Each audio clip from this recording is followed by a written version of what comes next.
He came just to restore a luxurious house. It was a routine job, nothing special. But under the old floor, he found something that the owner had kept secret for many years. And it was this discovery that turned his life upside down. Subscribe to the channel and write in the comments where you are watching from. The road that curled along the lake seemed to breathe with the early morning mist, a pale ribbon running between the still, glass-smooth water and the rising shoulders of the wooded hills. The restoration crew's truck moved slowly, wheels crunching over gravel and loose stone, while the scent of wet pine wafted through the open windows. For most of the men in the truck, this was just another contract, another abandoned structure needing repairs before the tourist season. But for Andrew Mason, sitting quietly in the back seat, the place held a different kind of pull, as though the landscape itself whispered something old and expectant. When the house finally appeared, half embraced by rocks and half leaning toward the lake, even the loudest of the workers fell silent. The structure looked older than any photograph could have hinted. An elongated stone building with a sagging roof of crooked tiles, walls patched with the scars of weather and time, and wooden shutters hanging crookedly as though exhausted by decades of service. Part of the foundation rested directly on the natural stone outcroppings, and a narrow channel of water flowed underneath a small arched bridge leading to the main terrace. On the opposite side lay a boat, so worn that it looked more like a memory than a vessel. The truck stopped, and the men spilled out, stretching their arms and cracking jokes to break the solemnity of the view.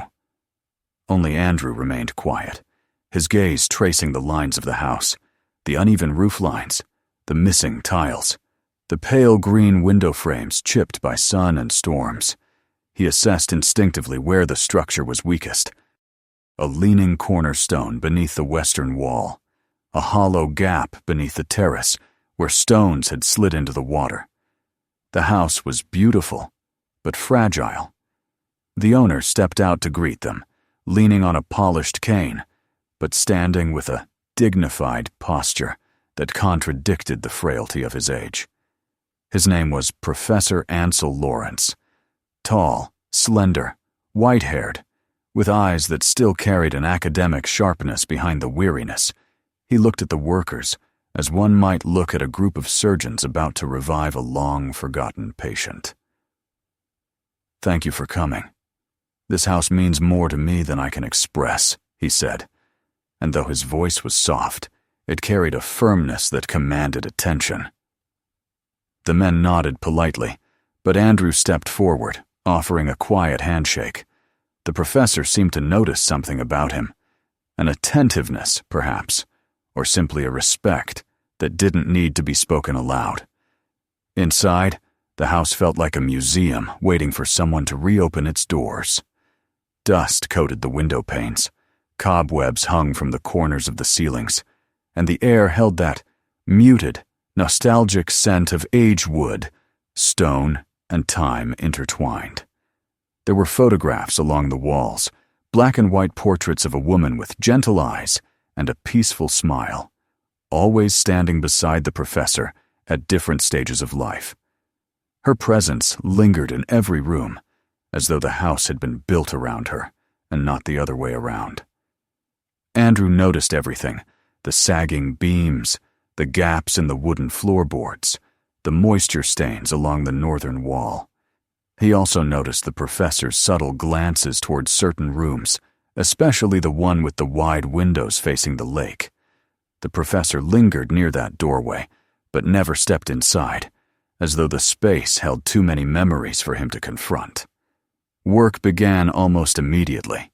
The men hammered, scraped, cleaned, measured, and rebuilt. The sound of metal against stone echoed over the water, scattering the ducks resting near the reeds. Andrew spent long, quiet hours reinforcing the inner flooring, lifting the heavy stone tiles that had buckled over time, kneeling until his knees ached. By noon, the sun grew warmer, though a breeze still rippled the lake's surface. The crew joked loudly, teasing one another about lunch and complaining about the steep rocks they had to climb to move materials. Andrew worked silently, as always, his hands steady, his brow furrowed, his mind focused on the precise angle of each removed slab. As he worked, he noticed one stone tile that didn't quite fit with the others. It was perfectly smooth, unlike the rough, weather-worn surface of the rest, and the cement around it looked newer, though still years old. Something about its placement felt intentional, almost secretive. He tested it with the tip of his chisel. It shifted slightly. "You findin' something?" one of the men called out from behind him. Andrew hesitated. "Not sure yet." A few others came over, curious, crowding around. One helped lift the slab with a crowbar, and beneath it lay a narrow cavity carved directly into the stone foundation. Inside, wrapped in layers of brittle cloth, was a solid wooden box. It was a small chest, carved with intricate geometric lines that wove into one another like branches or vines. The lock was rusted shut, but the wood was surprisingly intact. "Well, would you look at that?" one worker said, whistling. "Looks expensive." "Treasure from the old days," another muttered. "Probably worth something," a third added. Andrew felt a strange chill. The chest didn't look like it belonged to the structure. It looked personal. The men urged him to open it, and with careful pressure, they managed to break the rusted lock. When the lid creaked open, dust billowed out with a faint scent of lavender and age. Inside lay a collection of jewelry brooches, earrings, silver pieces, some vintage trinkets, and at the very top, resting alone on a folded piece of cloth, an antique pendant crafted with breathtaking delicacy. The metal shimmered faintly even in the dusty light. The air thickened with tension. "That's a fortune right there," someone whispered. "We ain't tellin' the old man," another said. "He'll never know." Andrew looked from the chest to the faces around him. There was greed there, gleaming and undeniable. He knew many of these men lived paycheck to paycheck, used side jobs to make up for lost time, and viewed opportunities like this as gifts from fate. But Andrew's stomach tightened. The chest didn't belong to him. And the professor? He wasn't just a client. He was a man holding on to the last pieces of his past. One of the workers clapped a hand on Andrew's shoulder. "Come on, Drew. Don't be stupid. We split it fair." Andrew pulled away. "It isn't ours." "Oh, come on," another snapped. "Don't ruin this." "It belonged to someone," Andrew said quietly. "Someone who lived here." "Someone dead," a man muttered. "House was abandoned for years." "But it belongs to him now," Andrew countered. "Everything in this house does." The men exchanged irritated looks. Someone cursed under his breath. Another stepped forward as though to block Andrew's movement. But Andrew simply closed the chest gently, lifted it with both hands, and walked toward the professor's room. His heart pounded, but his steps were steady. Behind him, someone shouted, "You'll regret that, Mason. You always do, with your saint routine." He didn't respond. The professor was sitting at a table sorting old papers when Andrew appeared in the doorway. The older man looked up, puzzled. When Andrew set the chest on the table, the professor's face changed instantly. First confusion, then recognition, then something deeper. A fragile tremor that seemed to shake through his entire posture. He touched the lid with trembling fingers, as though afraid it might vanish. When he opened it and saw the contents, his breath left him in a long, shuddering sigh. These were Eliza's," he whispered. "My wife. She kept them in this chest before she passed. I thought it was lost forever after the storm damaged the house. I never had the courage to search for it." He closed the chest gently, then looked at Andrew with an expression both broken and grateful. "You found the last part of her I still had." Andrew didn't know what to say. He only nodded. The professor reached inside, lifted the delicate pendant from its cloth, and held it in his palm. The metal shimmered in a peculiar way, like moonlight trapped in silver filigree. "She wore this on our wedding day," the professor said softly, "and on the day she told me she loved me for the first time." He pressed the pendant into Andrew's hand. "You returned something priceless to me, something beyond value. And I want you to have this. It belongs to a person of honesty, not to someone who hides from the truth." Andrew tried to decline, but the professor insisted. In the end, Andrew accepted the pendant, feeling the weight of the moment heavy on his chest. When the workday ended, Andrew returned home to the small apartment where his mother lay resting. She looked fragile in her bed, her breathing shallow but steady. Andrew sat beside her, holding the pendant in his hands. She asked where it came from, and he simply told her it was a gift. She smiled faintly, touched his cheek, and closed her eyes again. But Andrew stayed awake long after, staring at the pendant. Something about it felt symbolic, almost prophetic, as though it had been placed into his hands for a reason he did not yet understand. He didn't know it then, but the decision he made that day. The decision to return the chest would become the turning point of everything that followed. Andrew woke before dawn, the pale gray of early morning seeping through the thin curtains of his apartment. He had barely slept. His mind kept circling around the day before. The hidden chest, the tense faces of his co-workers, the professor's trembling hands, and the weight of the pendant now resting in the drawer beside his bed. It wasn't simply a piece of jewelry. It was a symbol of a moment when he had chosen the harder path, the one that offered no promise of reward. Now, looking at the faint outline of the sky turning lighter, he wondered if it had been the right choice after all. His mother's soft breathing filled the small apartment. Andrew rose quietly, washed up, and prepared a simple breakfast of tea and porridge. When he came to her bedside, she stirred slightly, her eyes opening with that cloudy, gentle look that made his heart ache. "You're up early again," she whispered, voice thin as paper. "I have to leave soon," he said softly. "Long day on the job." She nodded, reaching for his hand. He sat with her for a moment, stroking her fingers, trying to hide the fear tightening in his chest. Her illness had advanced faster than he'd expected. Some days she seemed almost normal, remembering stories from years ago with crystal clarity. Other days, she struggled to sit up or hold a spoon, and the doctor's warnings echoed endlessly in his mind. She needed treatment. Soon, treatment, far beyond what he could afford. He kissed her forehead, tucked the blanket around her shoulders, and left for work. The day outside was crisp and bright, but Andrew felt a heaviness that even the cool air couldn't wash away. When he reached the lake house, the crew was already working, though the usual raucous atmosphere felt noticeably tense.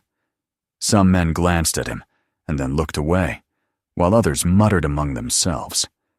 The events of the previous day still hung in the air, as palpable as the dust floating through the beams of morning light. Andrew ignored the stares and focused on his tasks. He didn't owe anyone apologies for doing what was right.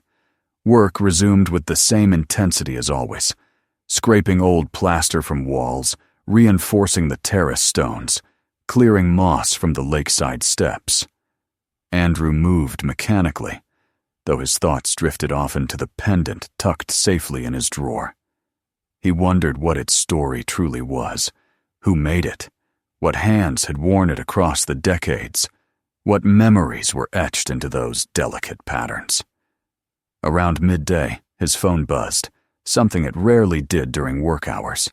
He glanced at the screen and felt a jolt of fear. It was the clinic. The doctor asked him to come in as soon as possible.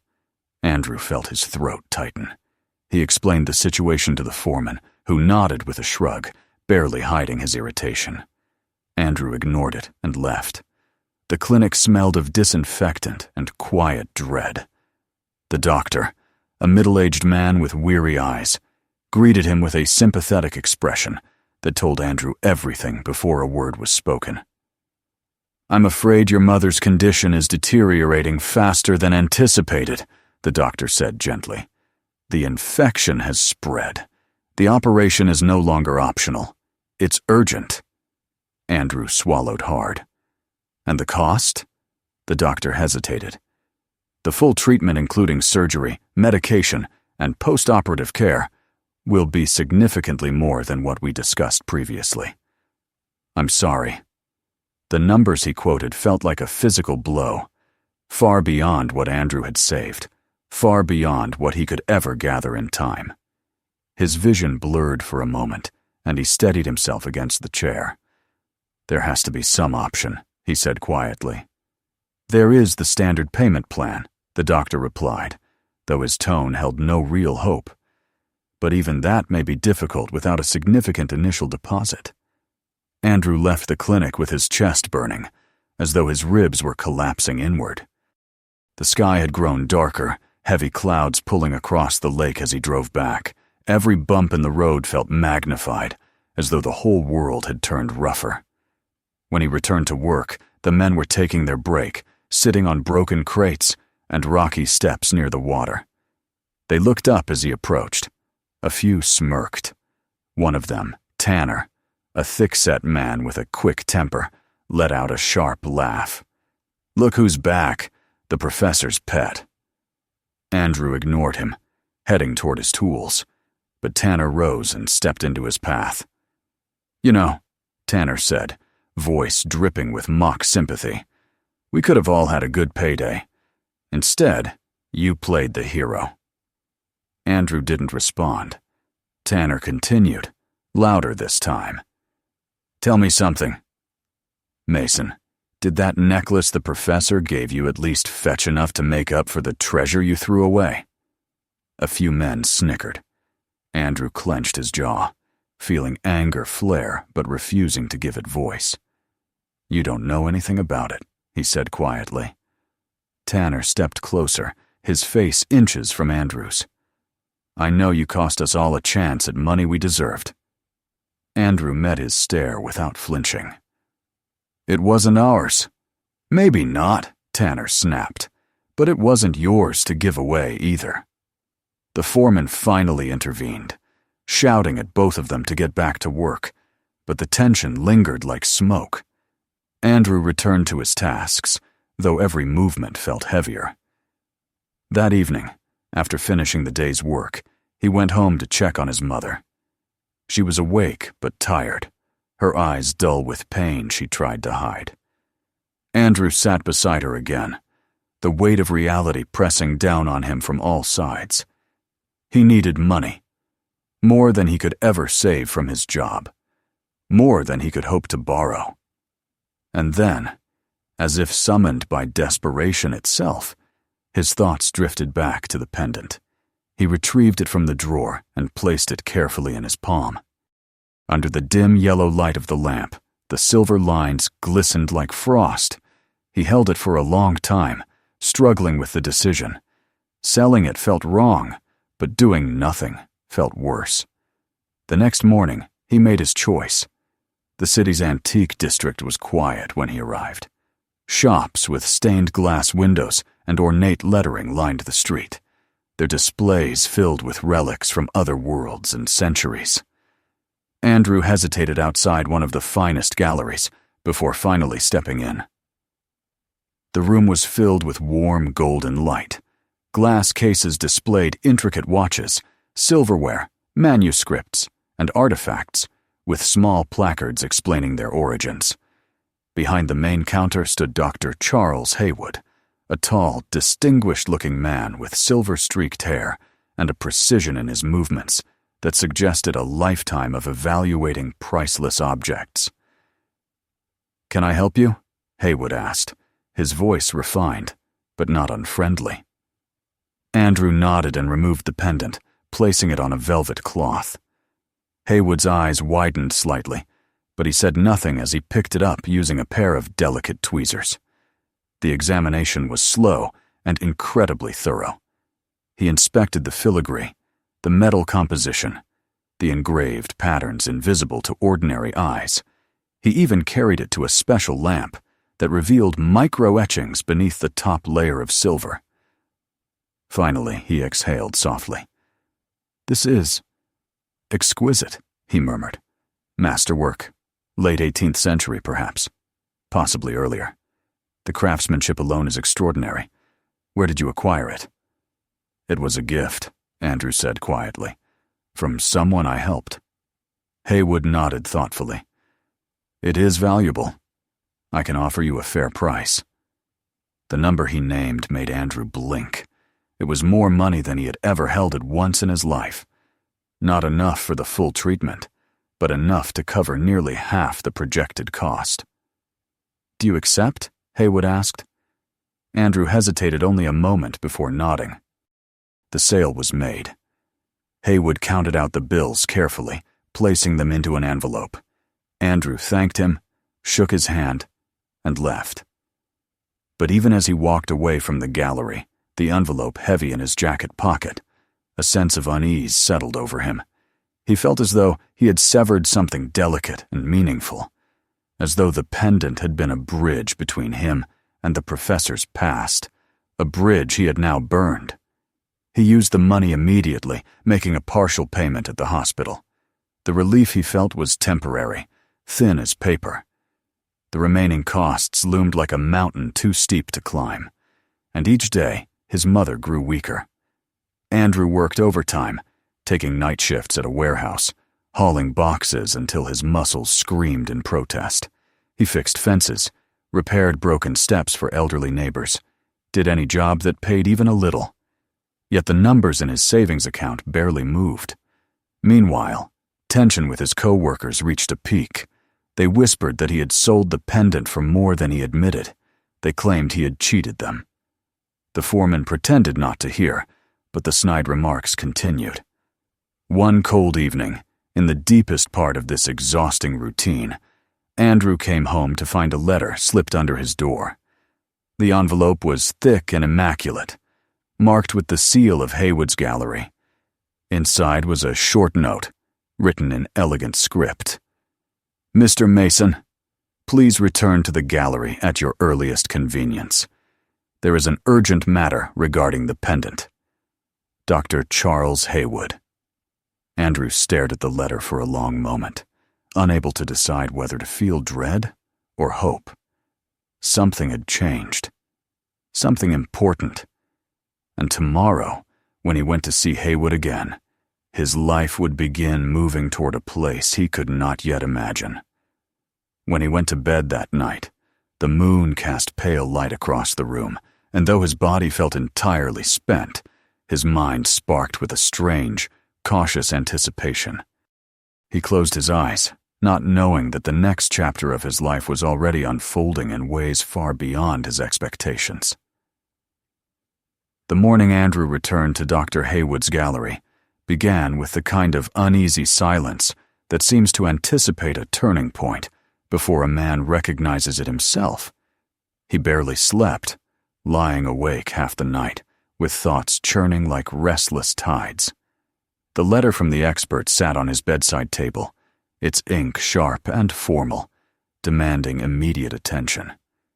His mother had been breathing shallowly through the night, and he had sat with her until dawn, watching the faint tremor of her chest rise and fall, each breath sounding more fragile than the last. By the time he slipped out of the apartment, the sky was a pale wash of muted colors, neither dark nor light, as though the world itself held its breath in anticipation of what was coming next.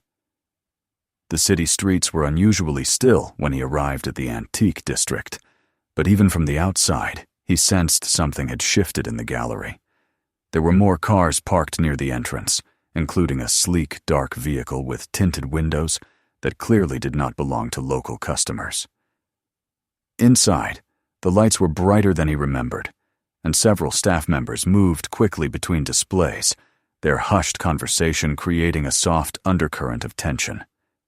Dr. Haywood was waiting for him near the back of the gallery, standing beside a glass case now conspicuously empty. His usually composed expression carried a trace of guarded excitement, mixed with something like disbelief. When he saw Andrew, he gestured for him to come closer. "Mr. Mason," he began, his voice lower than usual, "I'm grateful you came promptly. There is something I must explain. Something of great importance." Andrew felt his pulse quicken. "Is it about the pendant?" Haywood gave a slow nod. "Yes, everything has to do with the pendant." He moved toward a work table covered in documents, photographs, sealed envelopes, and what seemed to be auction catalogs. He placed one hand on the table, steadying himself, as if still trying to comprehend the scale of what had happened. "After you sold it to me," he said, "I conducted further research. I suspected it might be part of a larger collection, but I had no idea." He paused, then continued. "I sent images to several experts in Europe. Within days, I received responses from museums, private collectors, historians. The pendant is a lost piece from the Silver Geometries series, a masterwork collection believed destroyed over a century ago." Andrew blinked, barely processing the words. The pendant? That delicate, cold, moonlit object he had held between his fingers only days ago. "I thought it was valuable," Haywood continued. "But what we uncovered surpassed anything imaginable. The pendant is one of the most sought-after artifacts of its era. Its existence alone would attract global attention." Andrew swallowed. "Then, the price you paid?" Haywood shook his head with a faint, almost regretful smile. "Was a fraction of its true worth. Not intentionally, of course. I made what I considered a fair offer based on what I knew then. But as inquiries came in, the situation accelerated. A bidding war erupted among private collectors before the pendant was even formally listed." He reached for a sealed envelope on the table and handed it to Andrew. "It sold at an international private auction for a staggering amount," he said quietly, "and the buyer paid immediately." Andrew stared at the envelope without opening it. His hand trembled slightly, though not from fear. It was disbelief raw, paralyzing disbelief. "I thought about keeping the proceeds," Haywood admitted. "Legally, I could have. The pendant was mine by purchase. But the more I learned about its origins and what it meant, not only historically but personally, the more I realized I could not in good conscience keep what I knew did not belong to me alone." His gaze softened, full of sincerity. "When you walked into this gallery, Mr. Mason, you were honest, completely. You had no way of knowing what the pendant truly was. Yet you brought it here without hesitation, simply trying to help your mother. Your integrity is rare, and I refuse to benefit from your hardship." He pushed the envelope into Andrew's hands more firmly. "This is your share, your rightful share, a very large one." Andrew opened the envelope slowly. Inside were documents, bank transfer statements, and a cashier's check with more zeros than he'd ever seen in his life. For a moment, the world seemed to blur at the edges. He felt the floor tilt, not from dizziness, but from the sheer weight of what he was seeing. "This can't be right," he whispered. "It is," Haywood replied, "and there is more." He explained that the buyer wanted the pendant preserved, studied, and exhibited. They wished to honor the history behind it, not hide it away. And in their correspondence, they had expressed admiration for the story of its rediscovery, especially the moral choices involved. They had insisted that a portion of the funds be allocated to the original finder. When the explanation finally ended, Andrew found himself sitting without remembering when he had lowered into the chair. His hands shook as he held the documents, his breath shallow as he tried to process the enormity of it all. All he could think of was his mother. The treatments, the mounting dread that had stalked him for weeks, the desperation that had pushed him to sell something given to him, not for profit, but for virtue. And now, this impossible turn of fortune that felt almost unreal. Haywood placed a steady hand on his shoulder. "Go to your mother," he said gently. "Take care of her. This is the moment you've been fighting for." And with those words, he felt something break inside him, not with pain, but with release. He stood, thanking the expert with a sincerity that left his voice unsteady and left the gallery in a state of quiet awe. The walk back to his truck felt dreamlike. The sky had brightened fully now, clouds drifting in soft, calm patterns, as though the world itself had softened. He drove to the hospital with both hands tight around the steering wheel, heart pounding, breath trembling. Each red light felt eternal. Each turn seemed too slow.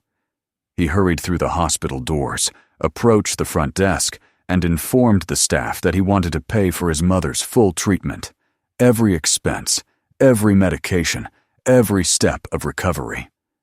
The nurse blinked at him in surprise, but she accepted the check. Doctors were called. Papers were signed. The surgery was scheduled for the earliest possible time. And when he finally walked into his mother's room, the afternoon light spilling across her blankets, he felt an emotion well up inside him, so powerful he had to steady himself. She looked up at him, weak but alert. "Drew, what happened?" He took her hand. "Mom," he said softly.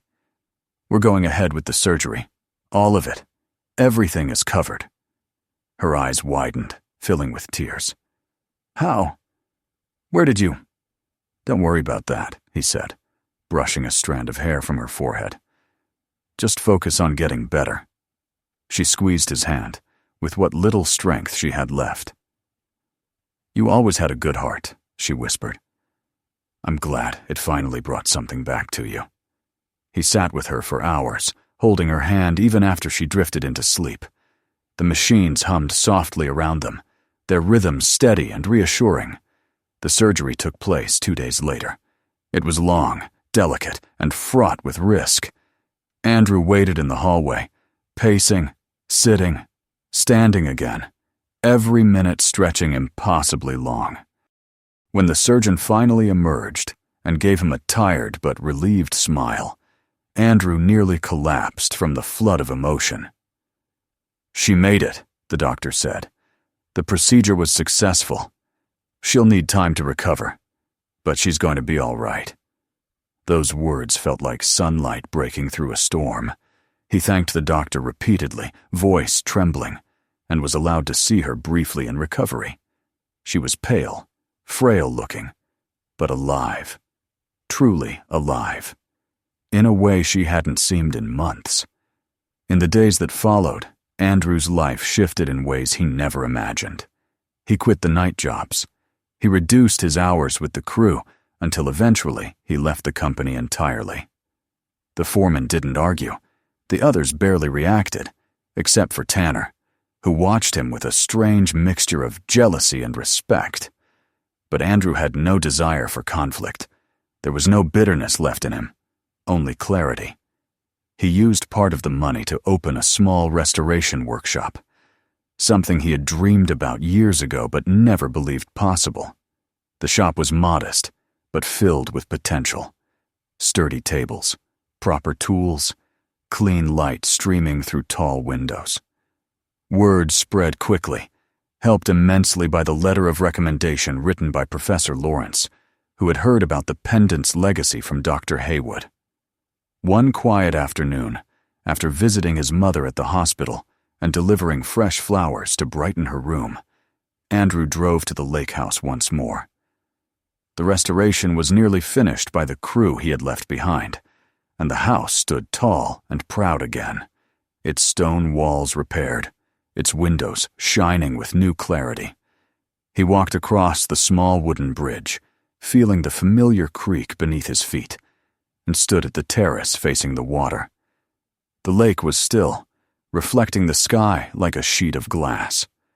The wind carried only the soft rustle of distant leaves. It was peaceful in a way that felt sacred. As he gazed at the restored home, he felt everything come full circle. The discovery, the moral struggle, the consequences, the sacrifice, and the unexpected return of hope. He remembered holding the pendant for the first time, unaware of its value, yet fully aware of the value of doing what was right. And now, the world had answered in kind. He let out a slow breath, steady and calm. The future no longer seemed like a narrow hallway of obligations and fear. It felt open, expansive, full of possibilities he'd never allowed himself to imagine. For the first time in a long while, he felt truly free. And as he stood there on the quiet lakeside terrace, the wind brushing gently against his face, Andrew understood something with absolute certainty. The story had never been about luck. It had always been about character, about choosing honesty when no one else would, and trusting that life would eventually see and honor that choice. The world had tested him, and in the end, it had rewarded him. Not quickly, not easily, but in the way that mattered most. His mother was safe. His future was unfolding. And as the house behind him stood fully restored, so too had something within him quietly, steadily been rebuilt. The chapter and the story ends here. If you liked this story, subscribe to the channel and stay with us. Watch the next videos to follow new stories and check out other videos you may have missed. Share this video with someone who would enjoy it.